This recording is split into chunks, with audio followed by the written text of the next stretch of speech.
Hello, my name is Hannah Kim from Bellevue, Washington. House Bill 1550 sets out to improve end-of-life management of electric vehicle batteries. As someone who comes from a family that uses electric vehicles like millions of others, I am interested in what the state legislature is doing about this issue. If this bill makes it to the Senate floor, would you support this legislation, or are there amendments that you would suggest to improve it? Thank you. Well, I definitely support recycling of electric vehicle batteries. I think that's really important, especially as we look at the impacts of mining and the fact that if we want to electrify transportation, we're going to need a whole lot more lithium and a whole lot more batteries. And the more that we can recycle what we already have, that's great. One thing that I'd like to just make really clear is that when people do a life cycle analysis of an internal combustion or a gas-powered vehicle versus an electric vehicle, even if you don't recycle the batteries, the electric car is still better for the environment. It's just very, very clear. The Inflation Reduction Act has a lot of really important policy as well that creates incentives for recycling electric vehicle batteries, and I think that's really exciting.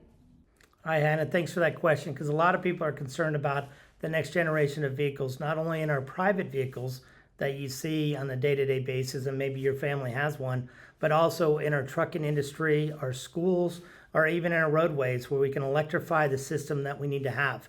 Some of the concerns we have with not only this bill, but the transport of where the batteries are going is how do we test them?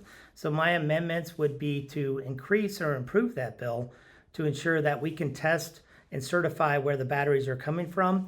And then like we do with other generation of power, where are we going to store those? And we call that the life cycle. So the time it's generated to create the battery to the time it goes into the vehicle to make sure we can reduce the fire, the impacts if you do have an auto accident with this battery, what firefighters can do to get into and respond to saving us, to keep people alive, the safety of the individuals to the operators on our roadways, and then also at the end of life cycle when you sell the vehicle, where that battery goes, or if you need to replace it. It doesn't go into our landfills.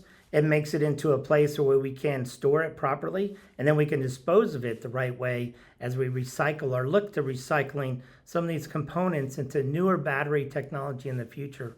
And I would add, it's a great opportunity to showcase we have in our state one of the world's largest and emerging technologies of the Pacific Northwest National Labs that is actually host to a battery storage system that is creating some of the nice spaces of the next generation of batteries that are in our phones, are in our laptops, and even the computers that we see today, that when we're storing these batteries, they're protecting, so they're testing, they're certifying the next generation of what materials, the minerals that we're going to be using in these systems, and some of the chemistry and the physics that I would recommend to students like you and others, if you're highly encouraged, that you may be inspired to go into to help us solve some of the future problems. But thanks for that question.